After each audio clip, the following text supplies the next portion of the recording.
makes a great leader today? Many of us carry this image of this all-knowing superhero who stands and commands and protects his followers. But that's kind of an image from another time. And what's also outdated are the leadership development programs that are based on success models for a world that was, not a world that is or that is coming. We conducted a study of 4,000 companies, and we asked them, let's see the effectiveness of your leadership development programs. 58% of the companies cited significant talent gaps for critical leadership roles. That means that despite corporate training programs, off-sites, assessments, coaching, all of these things, more than half of the companies had failed to grow enough great leaders.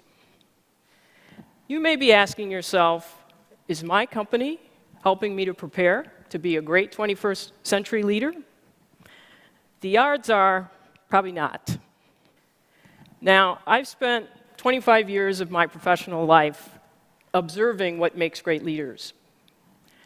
I've worked inside Fortune 500 companies, I've advised over 200 CEOs, and I've cultivated more leadership pipelines than you can imagine. But a few years ago, I noticed a disturbing trend in leadership preparation. I noticed that despite all the efforts, there were familiar stories that kept resurfacing about individuals. One story was about Chris, a high-potential superstar leader who moves to a new unit and fails, destroying unrecoverable value. And then there were stories like Sydney, the CEO, who's so frustrated because her company is cited as best company for leaders, but only one of the top 50 leaders is equipped to lead their crucial initiatives. And then there were stories like the senior leadership team of a once thriving business that, surprised by a market shift, finds itself having to force the company to reduce its size in half or go out of business. Now, these recurring stories cause me to ask two questions. Why are the leadership gaps widening when there's so much more investment in leadership development? And what are the great leaders doing distinctly different to thrive and grow? One of the things that I did is I was so consumed by these questions and also frustrated by those stories that I left my job so that I could study this full time. And I took a year to travel to different parts of the world to learn about effective and ineffective leadership practices in companies, countries, and nonprofit organizations. And so I did things like travel to South Africa, where I had an opportunity to understand how Nelson Mandela was ahead of his time in anticipating and navigating his political, social, and economic context. I also met a number of nonprofit leaders who, despite very limited financial resources, were making a huge impact in the world, often bringing together seeming adversaries. And I spent countless hours in presidential libraries trying to understand how the environment had shaped the leaders, the moves that they made, and then the impact of those moves beyond their tenure. And then when I returned to work full-time in this role, I joined with wonderful colleagues who were also interested in these questions. Now, from all this, I distilled the characteristics of leaders who are thriving and what they do differently, and then I also distilled the preparation practices that enable people to grow to their potential. I want to share some of this with you now. In a 21st century world, which is more global, digitally enabled, and transparent, with faster speeds of information flow and innovation, and where nothing big gets done without some kind of a complex matrix, relying on traditional development practices will stunt your growth as a leader. In fact, Traditional assessments like narrow 360 surveys or outdated performance criteria will give you false positives, lulling you into thinking that you are more prepared than you really are. Leadership in the 21st century is defined and evidenced by 3 questions. Where are you looking to anticipate the next change to your business model or your life? The answer to this question is on your calendar. Who are you spending time with? On what topics? Where are you traveling? What are you reading?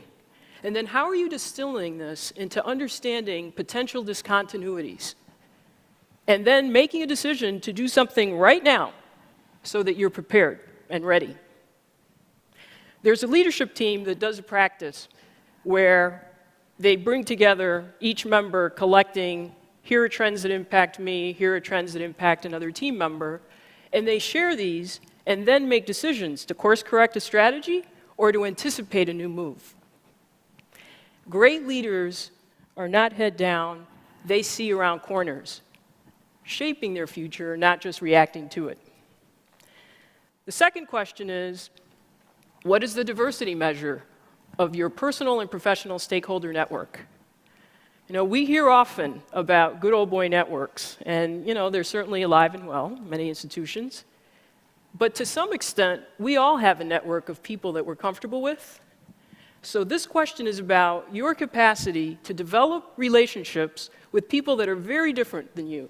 And those differences can be biological, physical, functional, political, cultural, socioeconomic. And yet, despite all these differences, they connect with you and they trust you enough to cooperate with you in achieving a shared goal. Great leaders understand that having a more diverse network is a source of pattern identification at greater levels and also of solutions, because you have people that are thinking differently than you are. The third question, are you courageous enough to abandon a practice that has made you successful in the past?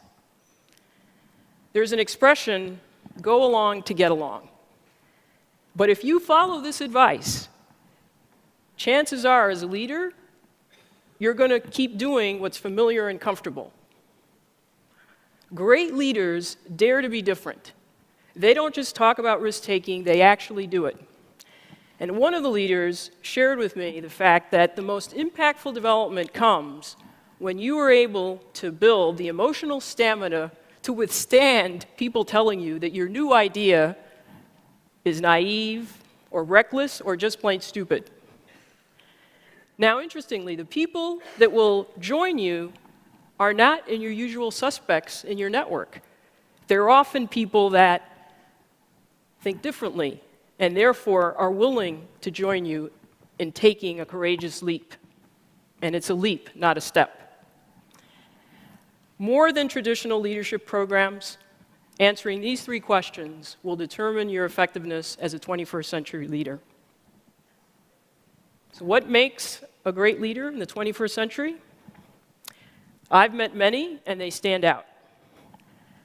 They are women and men who are preparing themselves not for the comfortable predictability of yesterday, but also for the realities of today and all of those unknown possibilities of tomorrow. Thank you.